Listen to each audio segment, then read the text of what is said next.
আমন্ত্রণ পেয়েছিলেন বহুদিন আগে রামলালার প্রাণ প্রতিষ্ঠা অনুষ্ঠানে হাজির থাকার। সেই আমন্ত্রণে সাড়া দিয়ে 22শে জানুয়ারি ভোরে রওনা দিলেন। শাড়িতে আলিয়া আর সাদা ধুতি পাঞ্জাবি কাশ্মীরি শালে রণবীর কাপুর।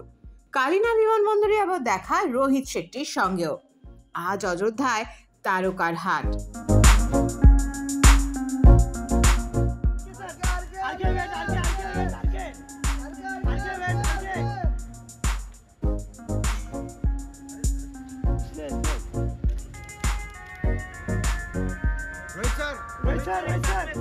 एक फोटो भाई सर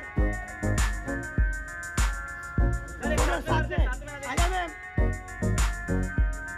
आजा मैम फोटो इसने मार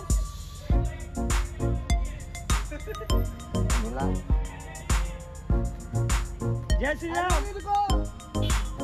रोहित सर